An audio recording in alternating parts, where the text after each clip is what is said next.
Abani sungni mang bimangagan nang bumang hoi hoya Pulnima jeng kahamang akigon nang bumang hoi hoya hoya hoya Tamagamba riana toko jangsing ngarijo hoi hoya Pangsiwa rekiana skugusing ngarijo hoi hoya hoi hoya Mandinama namjaba namri getang ngarunga hoi hoya Kia cha cha jaba kucel getcha karunga hoi hoya hoi hoya Titiriko iko gai chanko. Mesdames et messieurs, bienvenue au nom de la Fondation culturelle Musée Barbier-Muller. Merci de votre présence ce soir.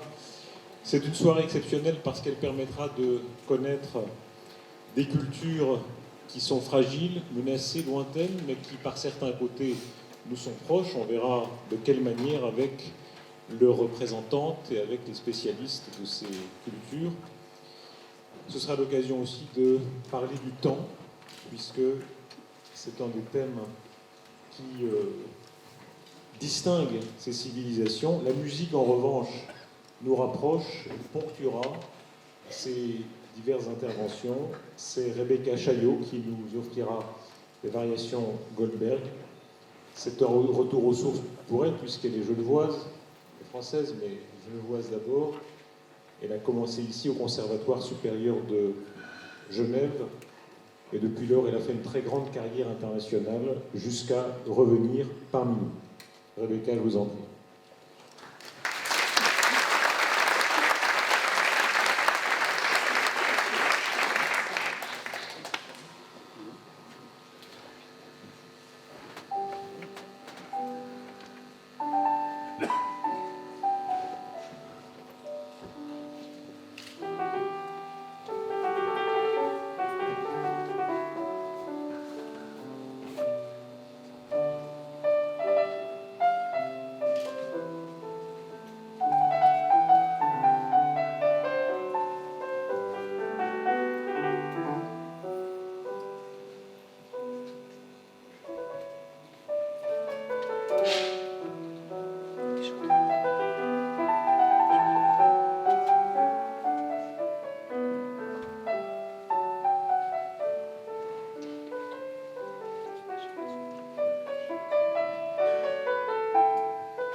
merci à Rebecca Chaillot qui ponctuera d'autres moments de cette soirée. Je vous propose d'entendre Monique Barbier-Muller, qui est cofondatrice de la Fondation culturelle Musée Barbier-Muller. Elle est la fille unique de Joseph Muller, qui a initié dès 1915 la collection. Elle est l'épouse de Jean-Paul Barbier-Muller, qui depuis plus de 60 ans s'emploie à compléter l'ensemble d'art primitif pour le rendre représentatif et cohérent. Avec son époux, ils ont fondé le musée Barbier-Muller en 1977 et la Fondation culturelle Musée Barbier-Muller pour sauvegarder la mémoire des cultures en péril que nous évoquerons tout au long de cette soirée avec Juan Carlos Torres de Vacheron-Constantin. Vous êtes, madame, vous-même collectionneuse d'art moderne et d'art contemporain. Je vous propose que vous nous disiez quelques mots. Je voudrais vous dire d'abord que je suis enchanté de voir que vous êtes nombreux à nous suivre, à nous accompagner et à témoigner finalement de la même curiosité qui est celle qui a animé mon mari et moi-même pendant tant d'années. Je pense en effet que vous savez, on parle souvent de la curiosité comme d'un vilain défaut, je crois que c'est au contraire une énorme qualité. Le contraire de la curiosité, c'est l'indifférence. Et l'indifférence, comme vous l'avez pu le voir souvent avec tous les événements épouvantables qui nous assaillent chaque jour, vraiment, l'indifférence est une chose extrêmement difficile à vaincre, et elle est improductive, et c'est absolument pas ce dont nous avons besoin. Nous avons besoin de temps pour pouvoir essayer d'aider, de remédier à certaines choses qui aujourd'hui deviennent véritablement pénibles. Nous avons besoin de discipline, d'exactitude, comme la musique, comme nous avons entendu, car ce n'est pas seulement une jolie chose qui vous transporte, c'est quelque chose qui est rigoureuse, qui aussi est très contraignante. Et nous avons besoin aussi de trouver chez d'autres davantage d'idées, davantage de ressources à notre inventivité, à notre désir de coopération, de progrès. Et je crois que nous pouvons le trouver partout. Comme vous le savez, c'est étonnant. Les gens les plus primitifs, ou appelés tels, sont souvent extraordinairement courageux, et dans leur courage, ils trouvent des solutions, ils trouvent des réponses à des problèmes qui nous assaillent, qui sont remarquables. L'une de ces façons de s'exprimer, c'est la beauté justement de ces objets que nous avons rassemblés, qui sont plus que des objets uniquement de décoration. Ils sont animés par un esprit, et c'est ça qui fait la grande différence entre l'objet qui vous séduit et que vous mettez dans un coin ou au mur pour parler, pour simplement avoir quelque chose qui vous amuse, et l'objet qui, au contraire, vous accompagne tout au courant de votre vie et avec lequel vous avez un dialogue qui n'arrête pas de vous expliquer des choses et qui vous permet de comprendre mieux cette vie si courte que le temps nous mesure. Voilà. J'avais 5 minutes, j'espère que ça va.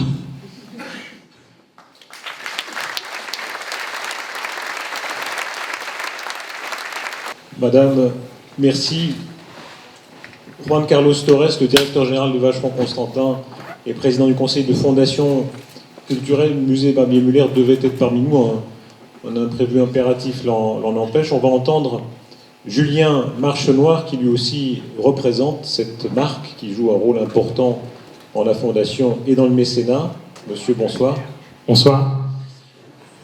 Un mot peut-être du lien que vous avez, que Vacheron-Constantin a, avec des cultures lointaines. C'est une très ancienne histoire. On va parler de peuples de Chine notamment, avec la Chine, avec d'autres civilisations lointaines. Il y a un très long passé qui lie Vacheron-Constantin. Tout à fait. Cette année, nous célébrons 260 ans d'histoire ininterrompue. Et depuis le XVIIIe siècle, donc depuis 1755, Vacheron-Constantin et on va dire, ses fondateurs a été une des premières marques, une première manufacture à voyager pour aller à la rencontre de ses clients. Et c'est de valeurs communes avec le musée Barbier-Muller, de cette ouverture sur le monde, de cette curiosité pour les cultures que nous avons rejoint et soutenu depuis aujourd'hui plus de 8 ans, le musée Barbier-Muller, et depuis plus de 5 ans maintenant, aidé à co-créer finalement cette fondation dans laquelle nous sommes engagés. et qui a permis à aujourd'hui une dizaine de chercheurs de parcourir le monde et d'aller à l'étude de ces peuples oubliés, dont on dit ces cultures sans péril, dont beaucoup en fait n'ont pas de tradition écrite et risquaient de disparaître, leur culture risquait de disparaître sans laisser de traces. On parlera tout à l'heure des peuples altaïens de Sibérie. Avec tout l'espace russe, vous avez aussi un lien très ancien. Alors, en effet, la Russie est un marché sur lequel Vacheron Constantin a été dès le tout début du 19e siècle, dès 1815, la Chine dès 1845, on a ouvert le Brésil en 1835, des pays comme ça très très tôt qui ont à la fois été des opportunités commerciales, mais aussi ont beaucoup enrichi les inspirations de nos créations. Vous voyez hésiter sur le mot marché. Oui, mais c'est la réalité. Mais c'est la réalité, bien sûr. Assez fascinante de ces marques qui étaient tellement suisses, qui sont tellement suisses, hein, de gens tellement proches de la réalité, proches d'une nécessité commerciale, et en même temps qui arrivent à tisser des liens avec des civilisations, des cultures, des langues très lointaines. Oui, je dirais la taille de la Suisse et sa position géographique. On a fait très tôt un carrefour du monde. On observait, et Vacheron Constantin, à l'entrée de la ville, en Lille depuis ces temps-là, le nom des routes en fait, qui dirigeaient vers des villes dans toute l'Europe. Et cet esprit, en fait, où la taille de Genève, ce carrefour en fait, du monde, a encouragé, je dirais, les citoyens suisses et les citoyens genevois à voyager pour aller à la rencontre de leur public, de leurs clients parfois, et une ouverture sur le monde encore qui nous réunit ce soir et qui, je dirais, va nous permettre de découvrir ces cultures un petit peu mieux. Au tout début de la fondation, il y a une chose, on a dit, qui pourrait, de manière un peu égoïste, nous intéresser, c'est si, au milieu de leurs recherches, on observait ou on étudiait la perception du temps que ces cultures peuvent avoir. Donc, temps linéaire, temps circulaire, temps solaire, temps lunaire, sont des choses qui ont des perceptions différentes suivant les cultures et qui étaient une petite chose qui pouvait nous intéresser, nous enrichir. Et je crois qu'à travers les conférences, il y a eu énormément d'échanges avec le public, énormément d'intérêt. Merci. Votre mécénat éclairé, je vous propose que nous l'applaudissions en vous remerciant beaucoup. Merci.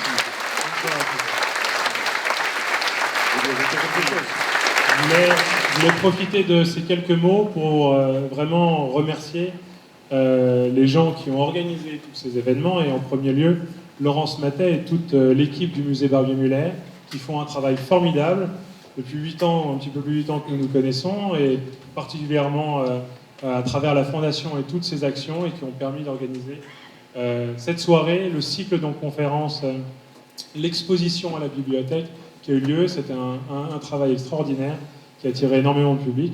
Merci à vous également pour votre présence ce soir, à Étienne Klein, que l'on va voir un petit peu plus tard, pour votre présence avec nous ce soir. Merci à tous et bonne soirée.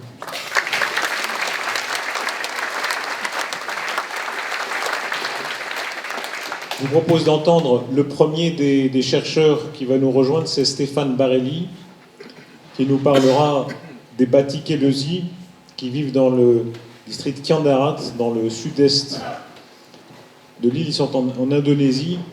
Ils font partie de ces peuples qui sont, par l'extrême fragilité, monsieur, je vous en prie, asseyez-vous, donnez un micro, qui sont menacés. Je vous propose de faire une présentation, après quoi on pourra échanger quelques mots. Alors tout d'abord, j'aimerais vous dire que je suis très content d'être ici ce soir en votre compagnie. Bravo pour l'organisation, bravo à Laurence et Anne-Joël, c'est vraiment un événement exceptionnel. Alors, je suis là ce soir pour vous parler de quelque chose de très précis, comme mes autres collaborateurs. On va vous parler du temps, du rapport au temps qu'on a tous eu avec le terrain. Mon terrain, personnellement, je suis allé voir les Batis qui vivent sur une île qu'on appelle Seram. Elle se situe dans la mer des Moluques. Alors la mer des Moluques, c'est juste en dessous de l'Irian Jaya, au nord de l'Australie. C'est une population qui est vraiment très spécifique, en ce sens que quand j'y suis allé, on ne savait rien sur eux. C'est-à-dire que absolument aucune documentation scientifique n'avait été sortie sur cette population-là. C'était une culture qui était totalement méconnue. Du coup, sur le terrain, j'ai été tout de suite approché par le fait que personne n'est jamais allé les voir, simplement parce que tout le monde en a une crainte maladive. Ils vivent de manière complètement isolée sur une montagne magique, kidnappent les enfants, se transforment en créatures volantes, arrivent à lire dans le cœur des gens. Et toutes ces informations-là m'ont été données par des gens qui travaillent à l'université de Patimura. L'université de Patimura, qui est donc le chef-lieu de la province de Ambon, sous-district des Moluques. Du coup, en allant là-bas, j'ai pu me rendre compte à quel point vraiment cette population était isolée, alors que j'empruntais la route côtière pour m'y rendre. La toute première fois, les gens sortaient des cabanes, et en fait, ils essayaient de m'interpeller comme ils pouvaient, parce qu'ils ne parlaient pas anglais. Et en fait, quand je m'arrêtais, ils étaient plein de questions, ils ne savaient pas comment les poser. Déjà, comment ça se fait que j'avais pas de cheveux, comment c'est possible. Les femmes enceintes venaient vers moi, puis elles me touchaient, puis mais mon traducteur m'explique que c'était pour que leur enfant puisse me ressembler. Vu que j'avais des trains qui étaient assez fins, ils pensaient qu'il y aurait une sorte de communication par friction. Du coup, j'ai pu me rendre compte à quel point en fait c'était vraiment un endroit isolé. C'est bâti au milieu de la jungle, dans un village au sommet d'une montagne. Et ils travaillent essentiellement avec la météo. C'est-à-dire qu'ils vivent dans un endroit qui est à ce point prolixe en noix de muscade et en clous de girofle qu'il en fait le chef-lieu de toute la province. Du coup, ils ont un pouvoir d'achat qui vient du fait qu'ils exploitent énormément ces deux denrées dont les marchands chinois et les marchands arabes sont extrêmement friands. Et c'est les seuls contacts qu'ils ont vraiment avec l'extérieur. Sinon, ils vivent presque totalement en autarcie. Le temps qu'ils ont, il est divisé de manière extrêmement simple. Dans un premier temps, ils utilisent le calendrier égérien pour leurs célébrations religieuses. Ils ont un système d'observation du ciel pour réussir à faire les 5 prières quotidiennes de manière plus ou moins adaptée. Dans les faits, personne ne se rend vraiment à la prière. Ils respectent un moment de silence, ils s'abstiennent de rigoler pendant l'heure de la prière, mais leur spiritualité est assez complexe. Et le rapport au temps qu'ils ont, il est très spécifique, c'est-à-dire que c'est le besoin qui va indiquer l'activité à faire. C'est-à-dire que s'ils ont une visite impromptue dans un village, ils ne vont pas aller travailler. Si, d'une manière ou d'une autre, ils ont de nouveau faim, c'est-à-dire que leur garde-manger est vide, ils vont retourner en forêt ou dans leur jardin pour continuer à cultiver la patate douce, le manioc, ou encore, s'ils ont plus de viande, ils vont partir en chasse. Du coup, les occupations sont dictées par les besoins. Ils ont un emploi du temps extrêmement flexible. Ce qui fait vraiment la qualité de l'étude de terrain que j'ai pu faire, c'est que je suis allé voir des personnes qui sont pointées du doigt par toute la province, simplement parce que tout le monde pense que ce sont des magiciens qui sont voués à faire le mal. Et l'exode des jeunes vers la ville fait que dans ce village-là, il reste presque plus d'enfants et presque plus de jeunes. Il reste uniquement des vieillards. Les gens qui partent de ce village pour aller ailleurs ont honte de leur identité, ne peuvent pas vraiment dire d'où ils viennent, sinon ils ont ce qu'on pourrait appeler un suicide social, dans la mesure où personne ne les approcherait tellement on en aurait peur. Et la chaîne de transmission du savoir, qui est fondée sur l'oralité, et vraiment se désagrège petit à petit, simplement parce qu'il n'y a plus vraiment de jeunes pour écouter.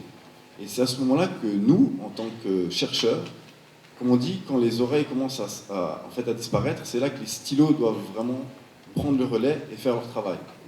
Et en ce sens-là, je remercie encore la Fondation Barbie Muller qui peut, elle, nous permettre à nous de faire un travail de qualité sur le terrain et à vous de pouvoir profiter de documents qu'on ramène du terrain qu'on fait. Je vous remercie pour votre attention.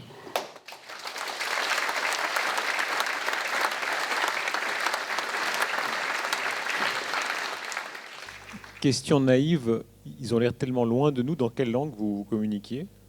Alors, ils ont une langue qui s'appelle le Minak Esso, c'est une langue qui n'est pas vraiment encore répertoriée. Il y en a qui parlent de Bahasa Gunung ou de Bahasa Hutan. c'est simplement une langue que personne ne comprend à part eux. C'est-à-dire même les Indonésiens, ils ne comprennent pas un mot. Ce n'est pas vraiment un dialecte. Il n'y a rien qui ressemble avec le bahasa indonésien qu'on utilise de manière commune pour s'adresser à une personne inconnue en Indonésie. L'expérience montre que là, tout est poreux. Hein. Souvent, on a révélé l'existence de peuples qu'on croyait isolés, puis quand même, on découvre après coup qu'il y a quand même eu des liens, etc. Comment est-ce qu'on explique qu'ils soient si coupés du monde encore aujourd'hui? Alors, ils sont isolés, mais ils ont quand même eu des contacts, comme j'ai dit de manière succincte, avec les marchands chinois et arabes qui viennent acheter en fait, la noix de muscade et le clou de girofle. Par contre, c'est vrai que les blancs, les anthropologues blancs et les anthropologues indonésiens n'ont pas vraiment eu vocation ou voulu faire l'effort ou simplement eu l'envie ou encore avoir simplement entendu parler d'eux pour se rendre et les rencontrer en personne. Moi, j'ai eu la chance d'avoir été mis au courant par un professeur de l'université de Kent qui m'a conseillé d'aller là-bas parce que c'est un grand spécialiste de la zone. Ça fait 40 ans qu'il travaille sur Seram. Il m'a dit, allez-y, j'ai entendu la mention de leur nom dans un mythe, allez voir si c'est vrai ce qu'on dit, s'ils existent vraiment. Vous êtes spécialiste en histoire des religions. À quoi on peut comparer leurs religions? Quel point de comparaison on a dans les religions? Alors évidemment, monothéistes, elles sont très loin, j'imagine, mais parmi les autres.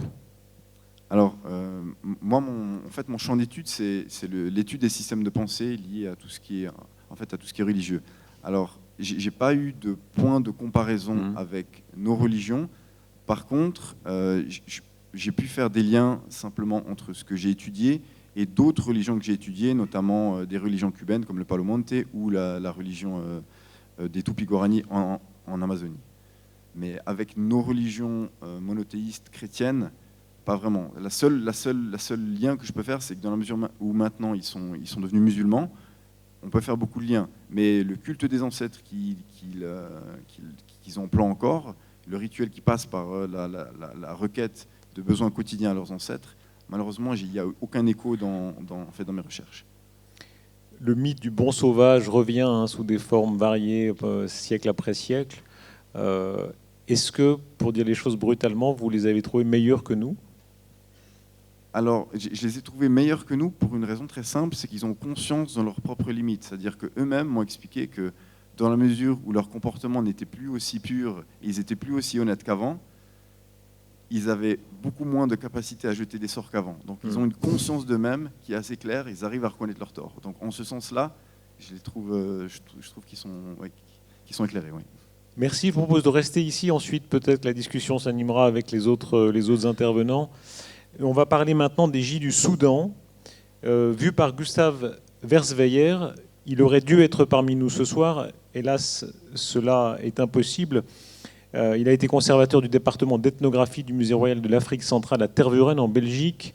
Depuis 1994, il mène des recherches de terrain sur les sociétés pastorales d'Afrique de l'Est. Et, faute de sa présence, nous allons projeter un extrait d'une conférence qu'il donnait le 27 octobre, après quoi nous nous retrouverons. On va faire un petit voyage dans le sud du Soudan. Les Djé n'ont pas vraiment été explorés ni étudiés par d'anthropologues. Dans certaines régions des Djé, j'ai rencontré pas mal de gens qui ont dit « vous êtes le premier blanc qu'on voit ». Donc c'est quand même très isolé. Ça ne veut pas dire qu'ils n'ont jamais eu contact avec le monde extérieur, mais avec un blanc. Il y a des gens qui venaient me toucher comme ça. Donc c'est une société encore assez traditionnelle. Ça ne va pas durer parce que le gouvernement du Soudan du Sud veut vraiment investir dans le fait que l'ethnicité des différents groupes ethniques doit disparaître pour faire un pays homogène. Donc les Djé, ils habitent le coin tout à fait sud-est du pays du Soudan. À côté, leurs voisins sont les Toposa et les Nyangatom. Les Djé ne comptent que 8000 personnes. Dans la région, c'est peu, parce que les Toposa, c'est presque 250 000. Les Nyangatom, c'est 30 000. Si on va plus loin, les Turkana, ils sont 500 000. Donc les Djé, c'est vraiment le tout petit groupe dans la région. Donc pour les explorateurs, c'était une région très très difficile de pénétrer et de passer. La pluie, l'eau est un problème primordial pour les Djé. Mais si la pluie ne vient pas, on n'a rien. Si la pluie ne tombe pas sur le bon moment, on n'a rien. Il y a des années, moi j'ai vécu une année où toute la pluie, toute l'année était tombée en un seul jour. Ça veut dire que c'est un ravage, mais pour le restant de l'année, il n'y a rien. Et donc, les Dié, ils sont forcés de vivre avec le bétail. Le bétail, c'est leur trésor, c'est leur compte bancaire, c'est tout ce que vous voulez. Ils ont un système d'un calendrier annuel. Donc, ils ont 12 noms pour les lunes, l'une qui suit l'autre.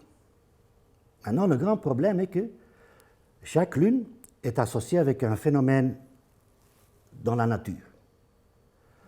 Si ce phénomène, à cause de la sécheresse prolongée, ne se présente pas, qu'est-ce qu'ils font avec ce calendrier? Ils attendent jusqu'à il y a une lune qui représente un des aspects liés à une lune. Donc ils sautent parfois des lunes. Et parfois ils doivent attendre 2 mois, 3 mois pour aller voir le phénomène qui est lié avec le mois qui vient. Donc c'est un calendrier très, très flexible. Le calendrier n'est pas là uniquement pour dire maintenant telle fleur va apparaître, mais aussi pour indiquer les activités de tout le monde. Donc, à l'époque sèche, c'est ça et ça ce qu'on fait pour survivre. L'époque des pluies, c'est ça et ça et ça. Tout est bien classé comme ça. Et donc le moindre changement met leur calendrier en jeu. Chaque année est représentée par un phénomène, le phénomène plus important pour l'ethnie de l'année passée. Donc, ils peuvent par exemple dire l'année passée, c'était l'année qu'on a su tuer beaucoup de bœufs. Ça veut dire que c'était une année formidable. C'était l'année qu'on n'a pas su boire le lait. C'est une année désastreuse. Et donc, chaque année, comme ça reçoit un nom. Ce n'est pas toujours lié à quelque chose de la nature, ça peut aussi être un événement. Et donc, quand on analyse, parce que moi j'ai fait une analyse de presque 50 noms d'années, alors on voit qu'il n'y a que 26% où les noms sont liés à un événement positif. Une grande fête, beaucoup de nourriture, mais ça veut aussi dire que dans 74% des cas, c'était négatif. Voilà, il était question des J qui sont actuellement un tout petit groupe de 8000 personnes.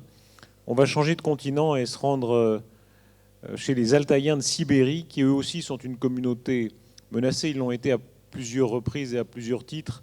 D'abord par la christianisation sous l'Empire russe, puis par la soviétisation sous l'URSS, enfin aujourd'hui par la vogue du tourisme New Age. Bonsoir. Voilà Clément Jacquemou qui nous rejoint aussi. Je vous pose un micro. Voilà. Clément Jacquemou qu'on va entendre, qui est doctorant en anthropologie religieuse à l'école pratique des hautes études. Je vous propose, monsieur, de présenter cette civilisation altaïenne, après quoi on discutera également. Très bien, merci beaucoup. Je voudrais tout d'abord remercier la Fondation culturelle Musée Barbier-Muller, ainsi que sa directrice Laurence Matet, toute l'équipe, mes parents, amis, collègues, toutes les personnes qui m'ont soutenu dans la réalisation du livre qui vient d'être publié, et également pour cette belle soirée et cette série d'événements qu'elle clôt. Oui, donc ils vivent au sein de la République de l'Altaï, qui est un petit territoire montagneux du sud de la Sibérie, qui est situé à la frontière de la Chine, du Kazakhstan et de la Mongolie, et qui possède des sommets qui montent jusqu'à plus de 4500 mètres, ce qui fait qu'on en parle en l'appelant en Russie la petite Suisse de Sibérie. Donc, les Altaïens sont le peuple minoritaire de cette région. La grande majorité sont les Russes qui sont arrivés à partir du XVIIIe siècle. Et les Altaïens ont gardé une vision du monde que l'on peut caractériser de chamaniste, c'est-à-dire qu'ils considèrent que des esprits, au même titre que les hommes, vivent dans le monde environnant dans lequel nous vivons. Et nous pouvons interagir, les Altaïens peuvent interagir avec ces esprits en leur faisant des offrandes de nourriture, des offrandes de parole, et certaines personnes sont susceptibles d'aller plus loin, de les voir, de les sentir, de les pas forcément de les toucher, mais de les entendre. Et ces personnes-ci sont les chamans, Kam en altaïen. Donc, régulièrement, au cours de l'année, les altaïens possèdent un calendrier lunisolaire, donc c'est-à-dire qu'au moyen des lunes, ils arrivent à compter les mois. Autrefois, avant l'arrivée du calendrier que l'on utilise, bien entendu. Donc, ils arrivent à compter les mois, et grâce au soleil, les jours et les années.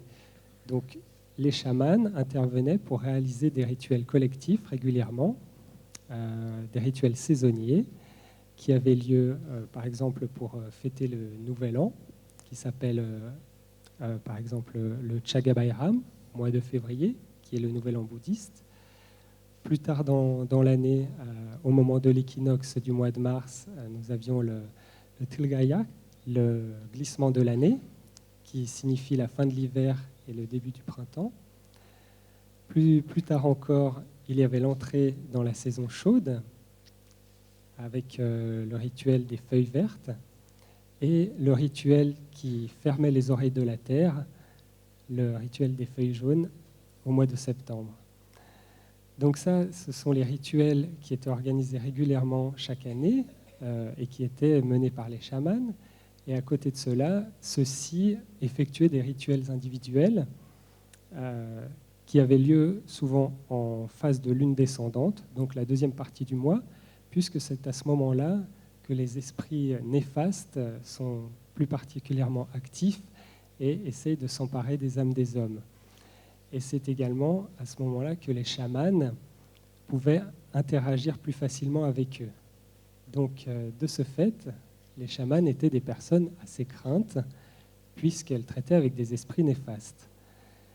Et il y a également les altaïens considéraient, et considèrent toujours aujourd'hui, que certaines périodes de la journée sont plus ou moins propices pour effectuer certaines choses, et que d'autres, comme par exemple le moment du coucher de soleil, qu'ils appellent Kizilengir, le soir rouge, sont également des moments où, par exemple, les esprits néfastes sont très actifs et où là, il faut se protéger.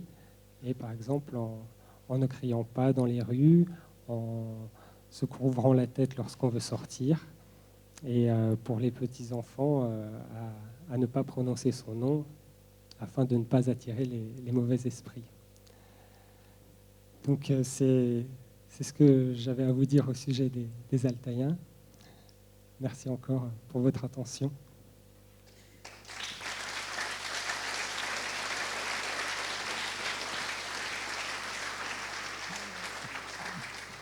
Qu'est-ce que vous avez appris d'eux? En quoi ça vous a changé, vous? J'ai beaucoup appris dans l'Altaï. Bon, les Altaïens sont sédentarisés depuis. Ils se sont sédentarisés progressivement avec l'arrivée des Russes, puis avec la période soviétique. Et depuis la chute de l'Union soviétique, ils reviennent à un mode de vie basé sur l'élevage et la chasse. Donc, j'ai beaucoup appris au niveau du rapport à la nature, donc du rapport aux animaux. Et puis sur cette vision du monde qui m'était totalement étrangère ici dans notre, notre culture judéo-chrétienne.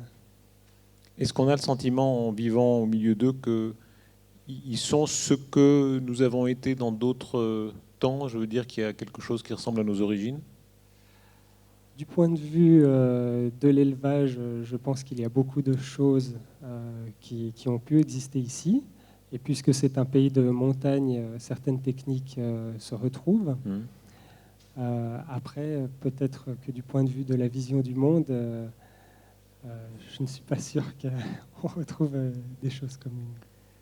Comment la résistance à ce grand rouleau compresseur soviétique a été possible? Il y avait l'autre jour ce documentaire sur Staline qui a beaucoup marqué les esprits. Je veux dire, cette grande machine qui est passée sur tout ce pays, comment ils ont pu en partie échapper à ça?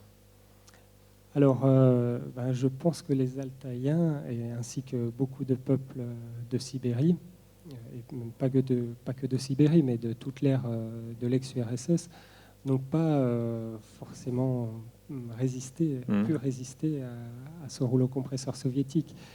Ils ont pu s'adapter, et dans le cas des Altaïens et de leur vision du monde, on peut supposer que la transmission, ce qu'il reste aujourd'hui de cette vision du monde, la transmission s'est effectuée par les grands-mères, les grands-parents à leurs petits-enfants. J'ai l'impression qu'il y a eu des sauts de génération comme cela, puisque les parents ont très souvent dû travailler dans les entreprises d'État, qui pour l'Altaï étaient des fermes d'État. Donc le bétail était mis en commun. Et du coup, ce que l'on retrouve aujourd'hui dans l'Altaï, ce sont quelques restes de cette vision du monde. Un fil conducteur de la soirée, c'est le temps, la perception du temps, entre la nôtre, la vôtre, et celle que vous avez constatée chez eux. Qu'est-ce qui vous a frappé ? Alors, il faut avouer qu'aujourd'hui, le temps tel que je viens de vous le présenter n'est plus employé que lorsque l'on veut organiser des rituels. Les Altaïens vivent au sein de la Fédération de Russie, qui est un pays qui a le même calendrier que nous, les mêmes montres. Et donc, la télévision est présente partout. Elle s'adapte au fuseau horaire de la Russie. Donc, non, les Altaïens n'ont pas un rapport différent de nous au temps. Tout à l'heure, nous entendrons votre compagne, c'est bien juste, hein ? Oui, c'est bien. Qui est altaïenne elle-même. Oui. On comparera vos deux versions. Très bien. On change encore une fois de peuple et de région du monde en nous rendant en Chine. Les Na sont étudiés par Pascale-Marie Milan, qui est doctorante en anthropologie à l'Université Lyon 2. Vous parliez, M. Barelli, tout à l'heure des croyances en matière de transmission sexuelle par touchage du coude, hein, c'était ça. Chez les Na, il y a des pratiques sexuelles un peu plus pimentées, en tout cas de notre point de vue, mais enfin, c'est qu'un tout petit aspect, je vous laisse faire une présentation beaucoup plus générale. Bonsoir. On ne vous voit pas très bien, il y a beaucoup de lumière. Tout d'abord, des remerciements, en fait, c'est quand même très important. Aujourd'hui, les sciences humaines et sociales ne pourraient pas vivre sans le mécénat, clairement. Et l'action de la Fondation Barbier-Muller, de la famille Barbier-Muller, des mondes Vacheron-Constantin sont vraiment très, très nécessaires à l'heure actuelle. Voilà. Sinon, pour parler de pratiques sexuelles... Si vous voulez, me commencez par autre chose, mais je vois que... Non, en fait, très souvent, on parle des Na comme un exemple d'une société qui contredirait en fait Lévi-Strauss sur l'échange des femmes. Ce n'est pas faux, mais le problème, c'est que ça ne montre pas la complexité de la société. Alors, chez les Na, on est matrilinéaire et matrilocal, c'est-à-dire que on se passe les biens par les mères, de mère en fille, et on vit dans la maison de la mère. Et généralement, on ne se marie pas, et les hommes visitent les femmes la nuit. Donc c'est le côté plutôt exotique de la société. Par contre, c'est un peu plus complexe. Hein. Quand on a une maisonnée où il n'y a pas d'homme, on fait venir un homme dans la maisonnée. Quand on a une maisonnée où il n'y a pas de femme, on fait venir une femme dans la maisonnée. Et donc souvent, c'est vraiment pour des raisons pratiques qu'on peut parfois faire quelque chose qui ressemble au mariage. Mais ce n'est pas le mariage comme nous on l'entend, c'est vraiment une autre notion. Mis à part ça, ce côté qui est plutôt sensationnel de la société, il faut savoir qu'il est relié à beaucoup d'autres champs de la société, notamment par exemple la religion, l'économie, la vie politique des villages en eux-mêmes. Et si on devait parler du temps, puisque c'est pour ça qu'on est un peu là, je pourrais vous en parler de deux manières. Alors la première, ça serait une manière un peu religieuse, c'est-à-dire que chez les Na, vous avez deux religions dominantes. La première, c'est le bouddhisme. Pourquoi ? Parce qu'on est à la frontière du Yunnan et du Sichuan, donc on est très proche du Tibet, et que le bouddhisme est venu jusque dans ces montagnes-là. Donc généralement, ils ont un calendrier lunisolaire. Vous retrouvez en fait 12 mois, parfois un 13e tous les 3 ans, mais très souvent vous avez 12 mois qui sont basés sur les 12 signes du zodiaque qu'on connaît en Chine et que eux aussi ont dans leur langue. Vous l'avez aussi chez les Tibétains.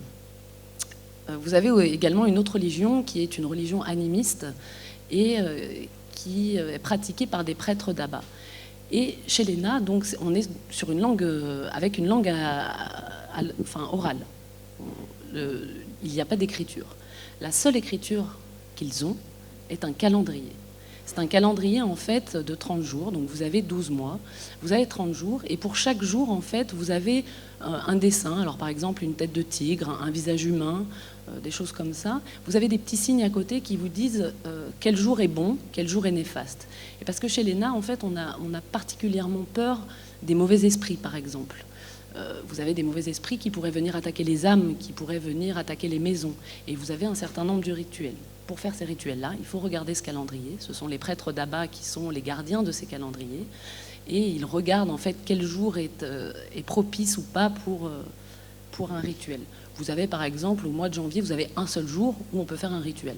Au mois de décembre, vous avez une vingtaine de jours où on peut faire un rituel. Donc ils se basent un peu là-dessus. Après, dans la vie, on va dire, de tous les jours, les Na se fient généralement à leur environnement direct. C'est-à-dire pour parler du temps, et on en avait parlé la dernière fois à la conférence avec Pima qui m'avait beaucoup éclairé sur la question. Par exemple, si on doit dire le petit matin, on va parler en fait du moment où le coq va se mettre à chanter, tout simplement. Donc Adwa. Après, vous avez à voir des moments dans la journée où on va vous parler quand le soleil est au zénith, ou quand c'est le moment où on va manger parce que le soleil est au zénith, quand le soleil va se coucher, vous avez la nuit, etc., etc. Et toutes les manières de parler du temps sont liées en fait à ces aspects de l'environnement direct. Voilà. Après, peut-être que je peux répondre à vos questions puisque j'ai fait un peu le tour. Voilà. On vous applaudit d'abord, merci beaucoup.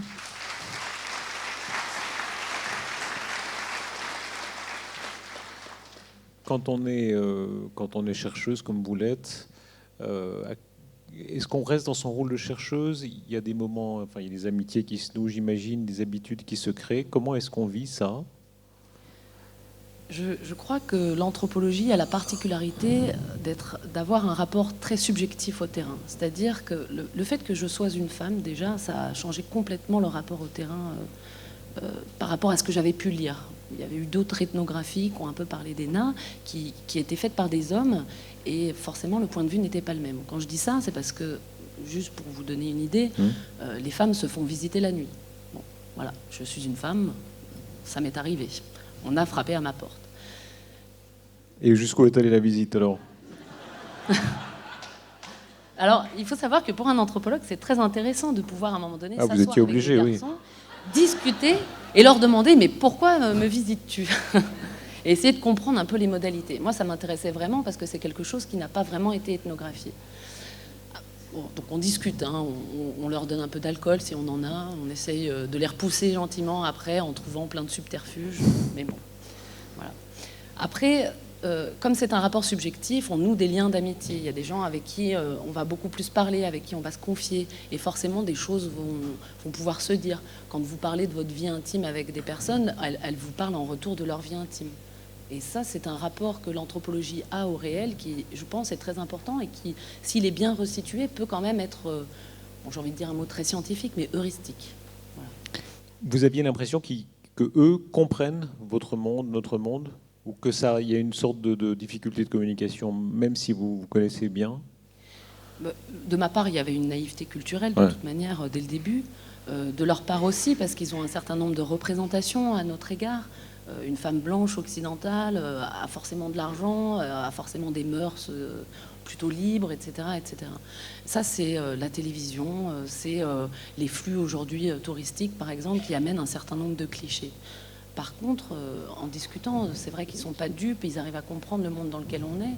Et voilà, il y a des fossés culturels, c'est sûr, mais on va dire, le travail de l'anthropologue est de faire une certaine traduction, mais eux, en retour, il faut qu'on leur apporte quelque chose de notre monde, qu'on leur montre aussi notre regard.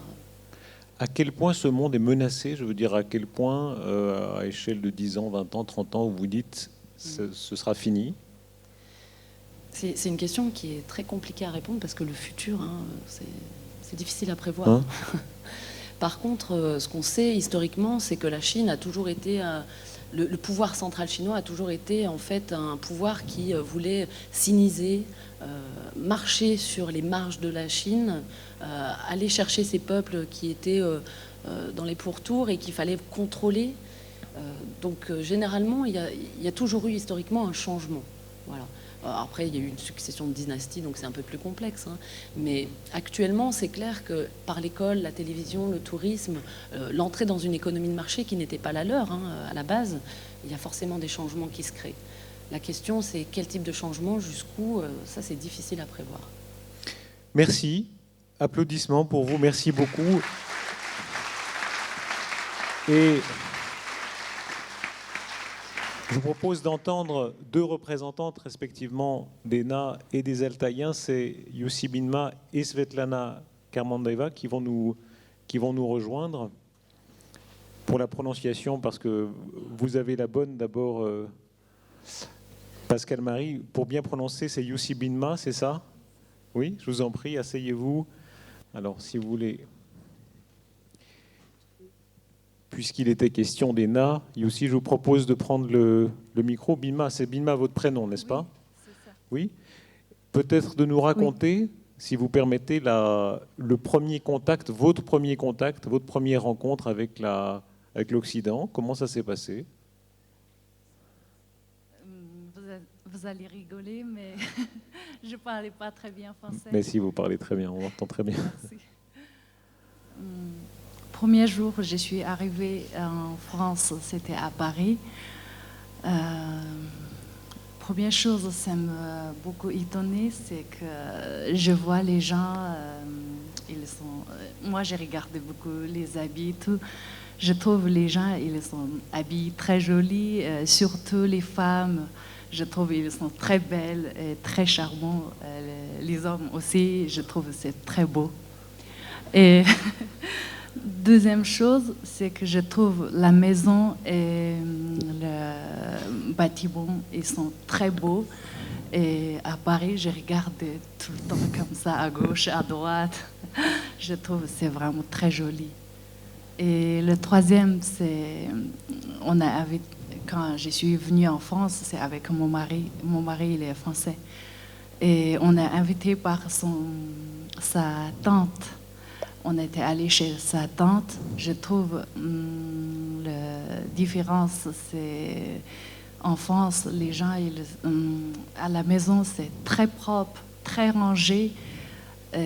Par contre, chez nous, où je suis venue, c'est dans un village très perdu, très isolé. Et nous, on est plutôt relax. Voilà, c'est ça la différence que je trouve.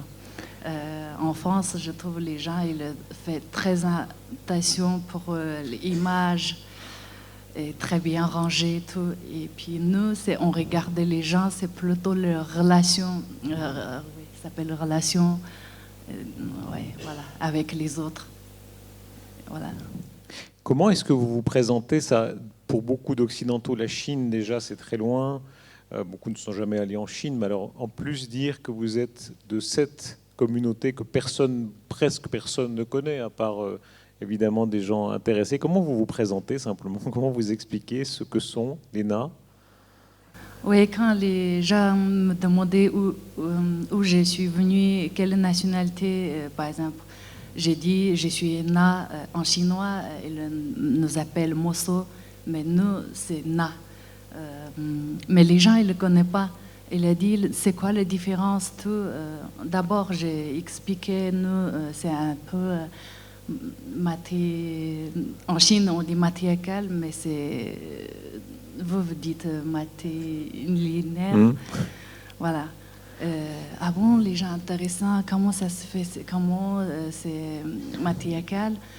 Et après, j'ai expliqué notre façon de vivre. Par exemple, chez nous, il n'existe pas le mariage. Nous, ça s'appelle Sissi. Ça veut dire visite en français. On ne marie jamais toute notre vie. Et par exemple, les femmes, on a beaucoup de pouvoir. Si on aime quelqu'un, on se voit que la nuit. Vous pouvez on reste choisir. comme les copains et copines toute notre vie. Quand on est des enfants, c'est les femmes qui gardaient, c'est le nom de famille de femmes. Nous, on vit avec frères et oncles et maman. Voilà. Vous trouvez que la condition des femmes, la situation des femmes est meilleure chez l'ENA ou ici? Ah, beaucoup plus meilleur chez NAC qu'ici.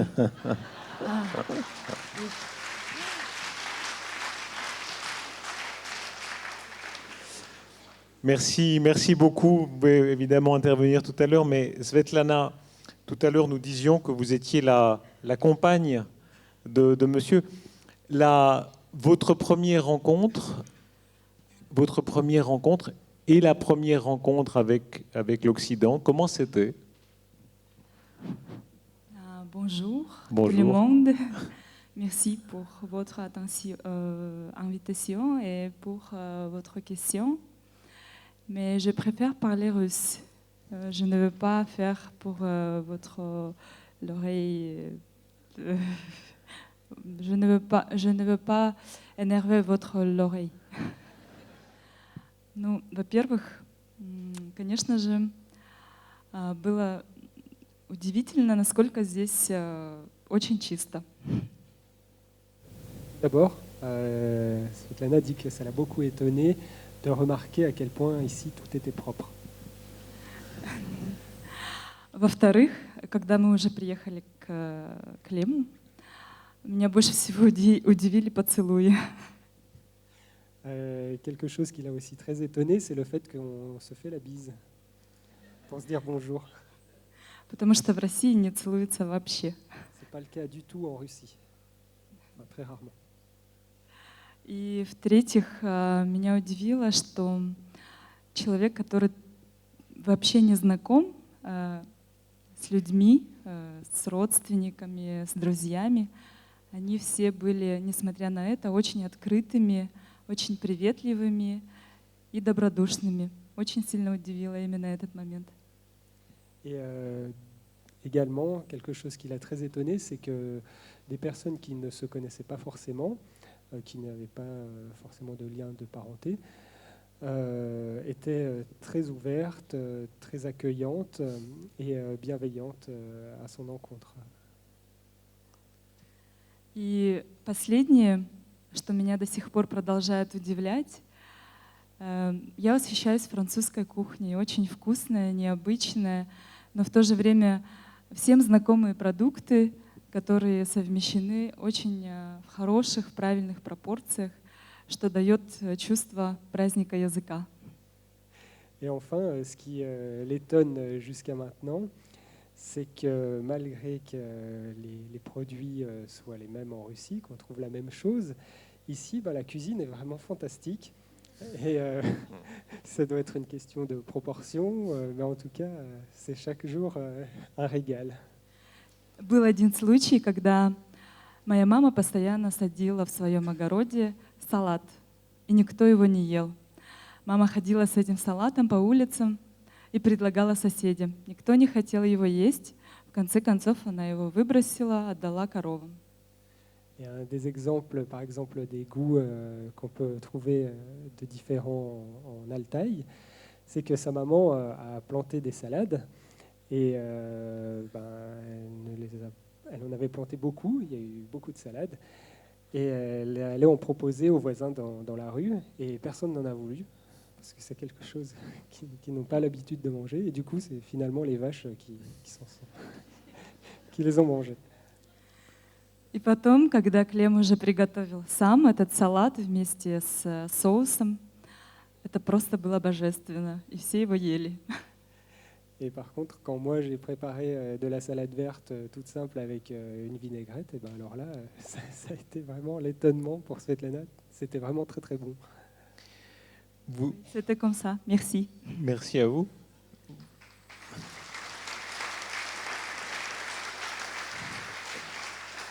Vous avez été reporter, présentatrice de télévision, vous avez collaboré à l'équipe d'un sénateur très connu en Russie. On voit bien que souvent des peuples sont menacés ou par des régimes autoritaires ou par la mondialisation à l'occidental.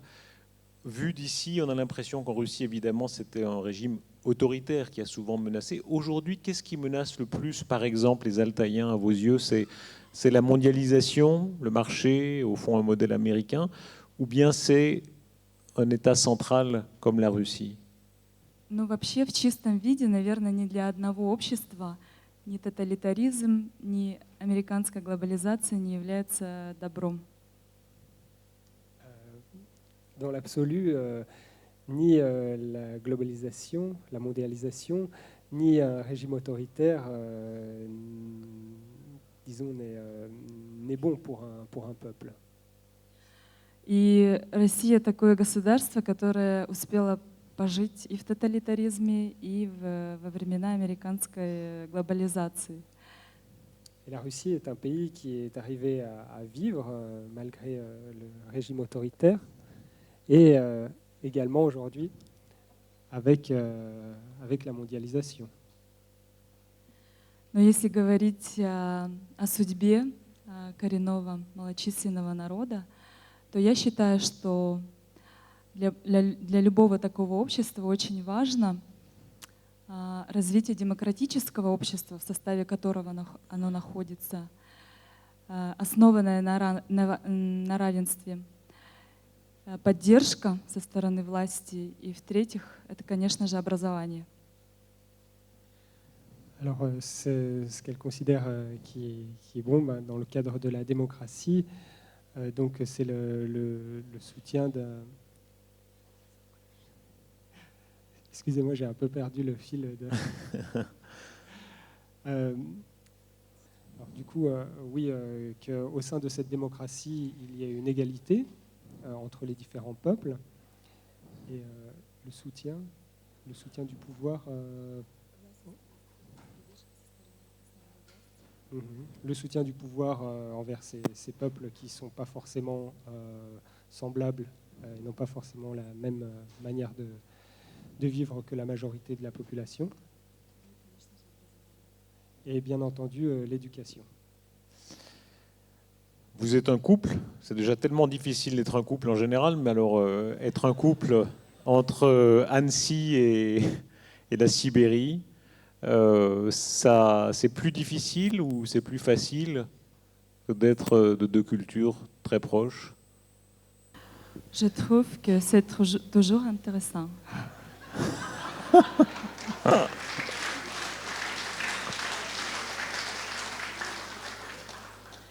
И есть такой фильм, называется «Трудности перевода». И я считаю, что это очень актуально для таких пар. Всегда есть какие-то недопонимания только из-за того, что разный менталитет, немножко разные определения слов, язык. Но потом, когда оказывается, что все было намного проще, даже смешно. Alors, il y a un film qui s'appelle La difficulté de la traduction et qui met un peu en scène cette situation. Et donc, il y a parfois des difficultés de compréhension. On a une vision du monde qui n'est pas forcément semblable. Mais après discussion, on se rend compte que ce n'était pas si compliqué de se comprendre. Et si j'ai bien compris, vous avez une petite fille, c'est ça? Oui. Qui a 2 ans? Bientôt 2 ans, oui. Alors, félicitations et bonne chance à vous. Merci.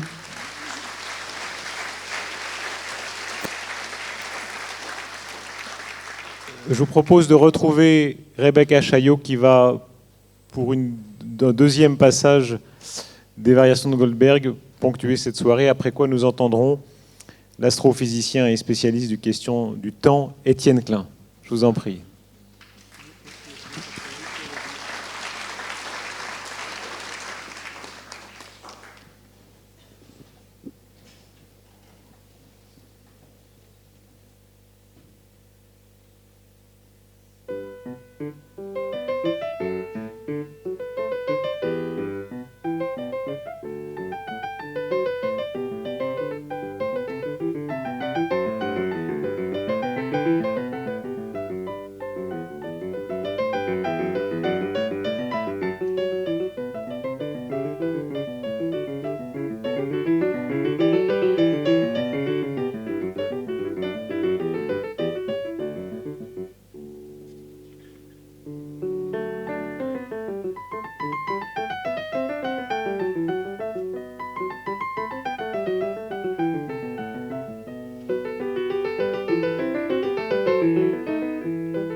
Ken Klein, qui est astrophysicien.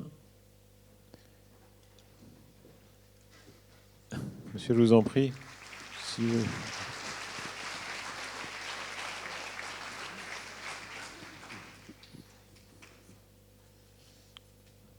Je vous en prie, essayez. Vous avez beaucoup écrit sur le temps. Quelle réflexion vous inspirent les interventions précédentes? Écoutez, je voulais d'abord vous remercier pour votre invitation. J'ai habité Genève pendant 2 ans, en 92-93. Et je suis toujours heureux de revenir dans cette ville. Et je crois que nous assistons à une soirée exceptionnelle. Enfin, les témoignages, les reportages que nous entendons depuis 1 heure sont instructifs et émouvants. En plus, j'ai le plaisir de représenter en matière de cheveux une catégorie, disons, intermédiaire. Et je pense qu'il était important que j'arrive, du coup. Non, plus sérieusement, moi, j'ai une expérience d'ethnologue très, très sommaire. J'ai rencontré des Indiens Kayapo. Et il y a quelques années, ça a été une rencontre tellement bouleversante que ça m'a inspiré un livre qui s'est appelé Galilée les Indiens, puisque, contrairement à ce que je croyais, je découvrais que ces Indiens, en fait, étaient doués de raison. Ils utilisaient le principe de causalité, ils avaient une explication pour à peu près tous les phénomènes naturels. Et donc, contrairement à ce qu'on m'avait dit, je découvrais ce que les anthropologues savent très bien, que ce qui nous sépare de ces peuples, ça n'est pas du tout la raison, ça n'est même pas la rationalité, c'est la science galiléenne. C'est-à-dire que Galilée a commis un geste très, très singulier qui consiste à penser que la nature est quelque chose qui nous est extérieur, que l'homme est un être d'antinature, non pas au sens où il serait contre la nature, mais au sens où il prétendrait échapper aux lois de la nature et pouvoir avoir avec elle un rapport d'extériorité. Or, les Kayapo, et je pense que c'est vrai pour tous les peuples qu'on a vus décrits ce soir, considèrent que l'humanité ne s'arrête pas à l'humain, que la planète Mars, par exemple, que nous pouvons voir à l'œil nu dans certaines situations, fait partie de l'humanité. Le gibier qu'on chasse fait partie de l'humanité. L'air qu'on respire, les plantes qu'on mange, etc., font partie de l'humanité. Et nous, en Occident, nous avons opéré une coupure qui est tout à fait singulière, qui a donné la science moderne. Mais il ne faut pas oublier qu'elle est le résultat d'un geste assez bizarre, qui n'a pas d'équivalent ailleurs qu'en Occident. Bon. Ensuite, et ça a été, je pense, suggéré par les propos de mes collègues ethnologues, le temps n'est pas l'objet d'une pensée obligatoire. C'est-à-dire qu'il y a des sociétés dans lesquelles, par exemple, la langue ne conjugue pas. Et donc, ne conjugue pas le temps. C'est-à-dire que la différence entre le passé et le futur n'est pas clairement dite. Il y en a d'autres dans lesquelles le mot temps n'existe pas. Il y en a même beaucoup. Par exemple, la Chine.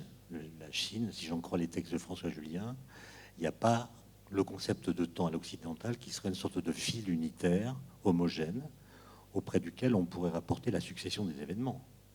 On pense plutôt en termes de temps qualitatif, c'est-à-dire qu'on connote le temps par ce qu'il contient, et on parle d'ère, de saison, de cycle, etc., mais sans jamais les dater de façon précise. Et donc, contrairement à ce qu'on entend souvent dire, il n'est pas obligatoire, même lorsqu'on s'intéresse à la philosophie, de penser la question du temps.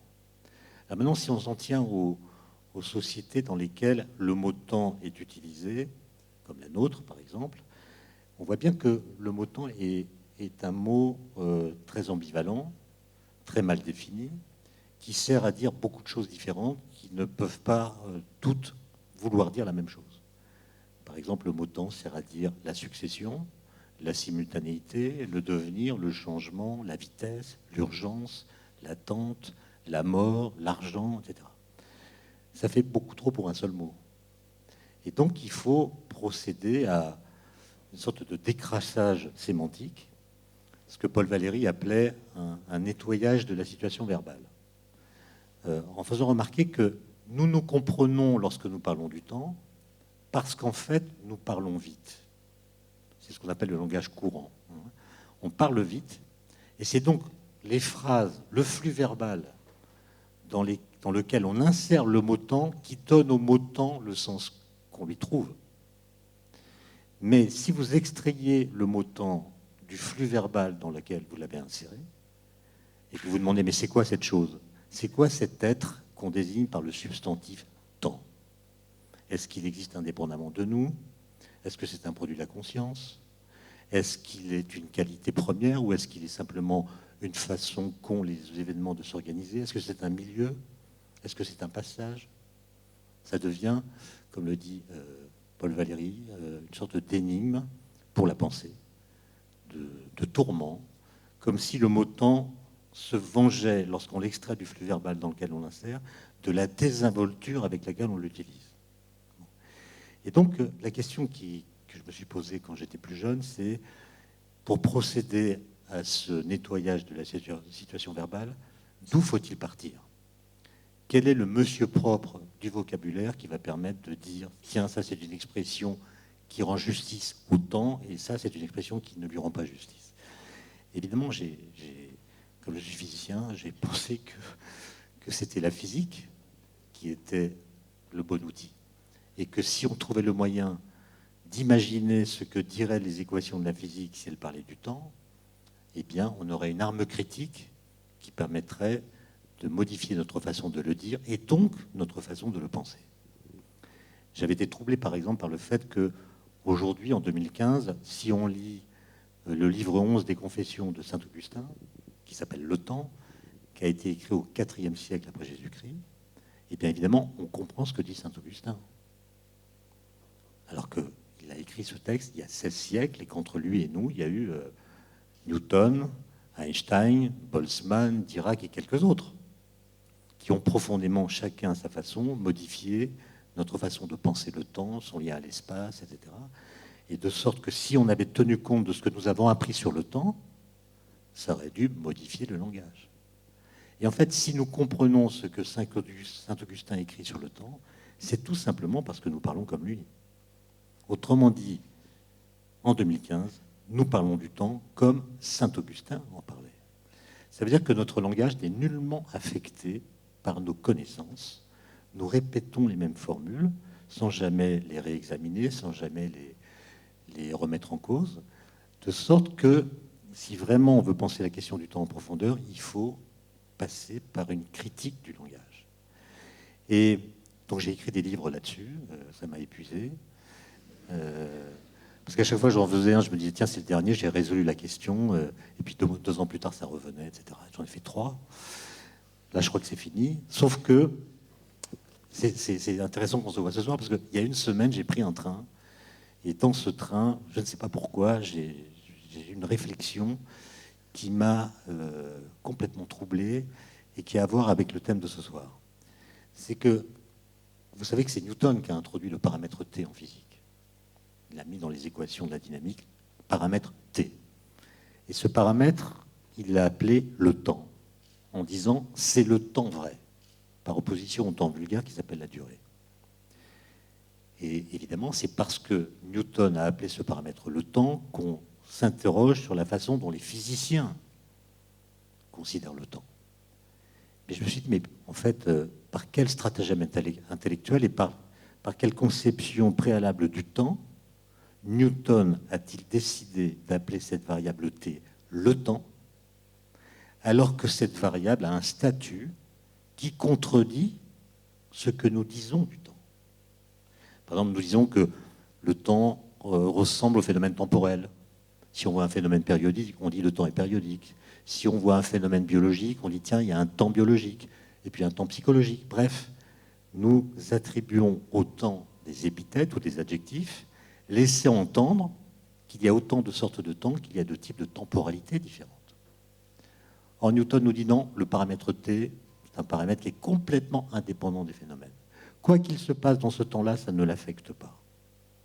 D'autre part, c'est un temps qui est homogène, qui ne change pas à mesure qu'il passe. Nous confondons le temps et le changement. Newton dit le paramètre T, c'est le seul paramètre de la physique qui ne dépend pas du temps. Autrement dit, le paramètre T, le temps, ne change pas sa façon d'être le temps au cours du temps. D'accord ? Ce qui veut dire que ce paramètre T ne dépend pas de T. Dans les équations que vous connaissez de la physique, le paramètre T ne dépend jamais de T. Ce qui veut dire que les lois physiques ne dépendent pas de l'instant auquel vous les appliquez. Donc le paramètre de Newton, le temps, ne fait que dire l'invariance des lois physiques au cours du temps. Ce que dit ce paramètre, c'est que les équations ne changent pas quand le temps passe. Ce qui est une idée assez bizarre, et en même temps c'est une idée qui vous est commune, puisque si demain matin votre four à micro-ondes, quand vous appuierez sur le bouton, ne fonctionne plus, alors qu'il fonctionne aujourd'hui, vous ne direz pas, enfin vous direz, je pense que votre four à micro-ondes est tombé en panne. Alors qu'il y a une autre hypothèse qui ne vous viendra pas à l'esprit, c'est que les équations de l'électromagnétisme qui ont servi à des ingénieurs il y a 20 ans pour concevoir le four à micro-ondes aient pu changer d'ici demain. En fait, il n'est pas tombé en panne, c'est les lois qui ont changé. C'est un réflexe que personne n'a, parce que tout le monde pense qu'en effet, les lois physiques ne changent pas. Et donc, je me suis dit, mais Newton, en fait, n'avait aucune raison d'appeler ce paramètre T, qui contredit notre pensée du temps, il n'avait aucune raison de l'appeler le temps. Il aurait dû l'appeler autrement, par exemple, truc. Et si Newton avait choisi d'appeler le paramètre T truc, eh bien les physiciens feraient des colloques entre eux pour discuter du statut de truc. Einstein aurait montré que truc n'est pas relatif, n'est pas absolu comme le pensait Newton, mais il est relatif. Il s'associe à l'espace qui se serait d'ailleurs appelé autrement, par exemple bidule. Et Einstein aurait fait la théorie du bidule truc au lieu de faire la théorie de l'espace-temps.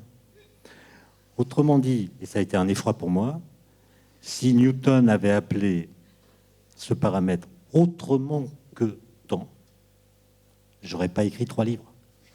D'accord ? Et du coup, la question est, qui a autorité pour parler du temps ? Est-ce que ce sont les philosophes, les historiens, les ethnologues qui étudient le rapport au temps dans les différentes cultures ? Qu'est-ce qu'on appelle le temps, juste ? Il se trouve que les physiciens, à partir du moment où ils ont mathématisé le temps, chez Newton, puis chez Einstein, chez Dirac et d'autres, ont donné à la physique sa puissance opératoire. Le boson de Higgs qui a été découvert il y a 3 ans au CERN, tout à côté d'ici, est une découverte qui nous dit des choses sur le temps, qui nous dit que les particules élémentaires ont acquis de la masse dans l'univers primordial à cause du champ de Higgs associé à cette particule, et qu'à partir du moment où ce champ s'est installé, les particules ont acquis de la masse, et pour quelqu'un qui croit en la relativité, avoir de la masse, c'est avoir un temps propre. Donc on a compris la genèse, en quelque sorte, du temps de la matière. Mais le temps dont on parle, c'est un temps qui n'est pas du tout celui qui détermine notre rapport au temps, nos activités, etc.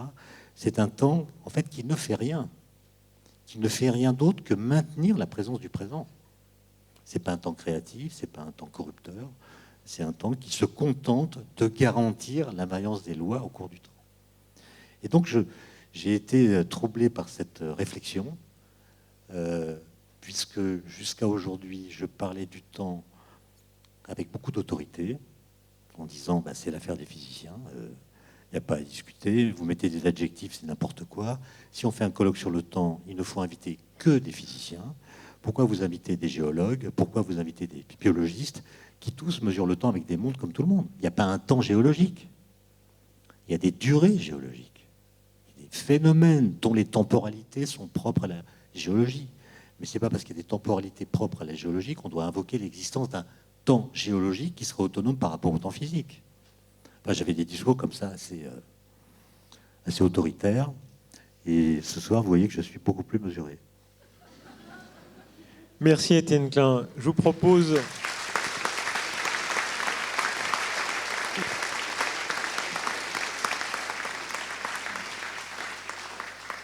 Je propose d'allumer la salle et de voir si quelqu'un a une question, des questions à poser à nos intervenants. J'avais une question sur les bâtis. Vu leur isolement et le fait qu'ils jettent des sorts à quiconque s'en approche, je me demandais quand et comment ils avaient été islamisés. Alors, ce qu'on sait, c'est que on a découvert une tombe avec des inscriptions arabes qui datent du 9e siècle. Après, bien sûr. Du coup, on pense que, enfin, on est plus ou moins certain, grâce à cet artefact, que les marchands... alors, Non, je reprends. Le temps joue contre nous. Alors, en fait, il y avait des marchands malais et des marchands chinois qui faisaient justement le commerce des épices avec la Chine, et il y avait des marchands indiens et arabes qui s'occupaient du Moyen-Orient. Et c'est à ce moment-là que l'islam est rentré dans la mer des Moluques. D'ailleurs, le nom Ali Fouro, qui est un petit peu l'épithète donnée à tous ces peuples dont on ne sait rien sur ces rames, les bâtis l'expliquent parce qu'ils disent Ali, c'est la première lettre de l'alphabet arabe, et Fouro, ça veut dire premier. Merci. Est-ce qu'il y a d'autres questions? Remarque, je vous en prie. Ah, en haut, pardon. Alors, où? Oui, je vous en prie. Alors, en fait, c'est une question d'astrophysicien qui n'intéresse probablement personne la question, mais qui la réponse intéressante. Qu'est-ce qui se passe quand on dérive? Quand on fait. Quand on le dérive, La dérivée du temps, l'accélération, c'est quelque chose de spécial qu'on n'a pas dans le langage. Oui, mais ça n'a aucun sens. Enfin, la notion de l'accélération du temps n'a aucun sens. C'est-à-dire que...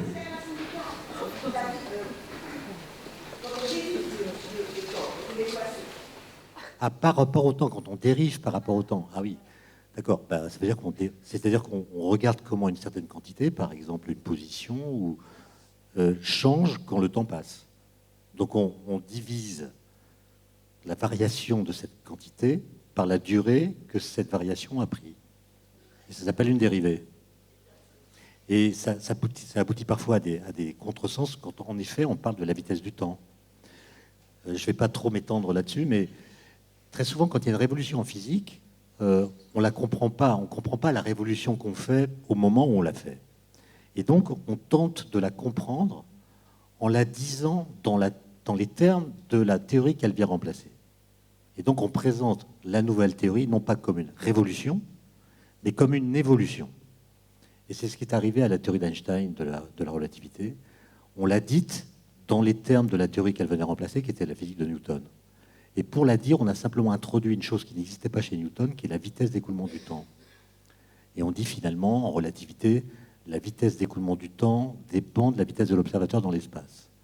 Or, c'est une phrase qui n'a absolument aucun sens. Parce que, comme on vient de le dire, une vitesse, c'est une dérivée. C'est une dérivée par rapport au temps. Donc, quand on calcule la vitesse du temps, ça veut dire qu'on le dérive par rapport à lui-même. Ce qui n'a aucun sens. Ça voudrait dire que le rythme d'écoulement du temps se décalerait par rapport au rythme d'écoulement du temps. Ce qui est impossible. Donc, si vraiment vous tenez à définir la notion de vitesse du temps, vous direz le temps est cette chose bizarre qui avance de 24 heures toutes les 24 heures. Et vous serez bien avancé. Donc, c'est une notion qui ne veut rien dire. Quand on dit que le temps s'accélère, on parle de ce qui se passe dans le temps, c'est-à-dire le rythme de la production, etc., mais pas le temps. Une seconde dure une seconde aujourd'hui, comme elle dure une seconde il y a un siècle. Le temps n'a pas de vitesse et donc il n'accélère pas. Mais ce que je veux dire, c'est que ces genres de phrases nous trompent sur l'implication des théories physiques. Parce que si vous faites lire cette phrase qu'on retrouve partout à des étudiants, la vitesse d'écoulement du temps dépend de la vitesse de l'observateur, vous leur dites, voilà, imaginez que dans cette salle, qui est notre référentiel, nous lisions un livre d'une certaine taille. Et nous allons mesurer la durée qu'il nous faut pour lire ce livre. Donc je vais chronométrer avec ma montre la durée qu'il me faut pour lire un livre. J'ai trouvé par exemple 2 heures. On me propose ensuite de partir dans une fusée qui va m'éloigner loin d'ici à 150 000 km par seconde, c'est-à-dire la moitié de la vitesse de la lumière, ce qui fait déjà pas mal. J'ai peur de m'ennuyer, donc je vais emporter avec moi des livres. Et évidemment ma montre. Je commence la lecture d'un livre dans la fusée. Je me souviens de la phrase. La vitesse d'écoulement du temps dépend de la vitesse de l'observateur dans l'espace. Je me déplace dans l'espace, donc la vitesse d'écoulement du temps, pour moi, va changer. Et donc le temps qu'il me faudra pour lire un livre, ça ne sera pas 2 heures, ça sera plus ou moins, je ne sais pas, parce que l'énoncé n'est pas très clair là-dessus. Et si je fais l'expérience, je vais trouver que dans la fusée, il me faudra 2 heures pour lire le livre. D'accord ?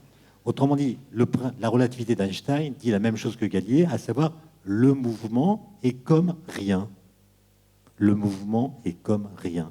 C'est-à-dire quand vous êtes en mouvement dans votre fusée, tout se passe exactement pour vous comme si vous n'étiez pas en mouvement. Si vous comptez vos pulsations cardiaques, vous trouverez 60 pulsations par minute, comme c'est le cas ici, etc. Rien ne sera changé pour vous.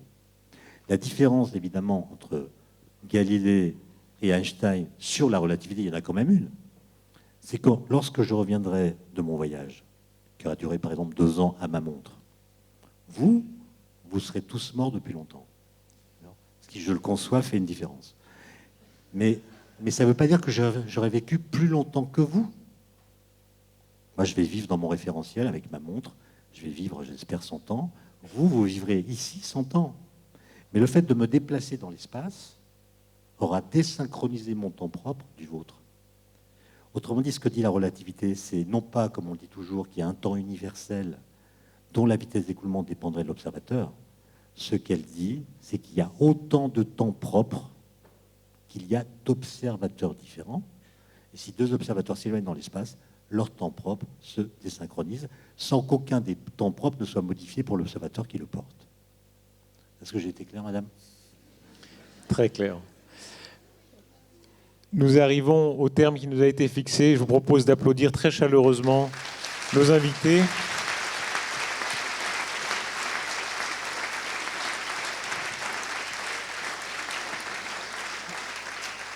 Et d'entendre Rebecca Chaillot pour un 3e extrait, pour un 3e passage des Variations Goldberg, qui conclura la soirée. Merci, merci beaucoup.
Très grand merci à Rebecca Chaillot, à tous nos intervenantes et intervenants. Merci à vous, mesdames et messieurs, de votre présence. Et bonne soirée. Merci.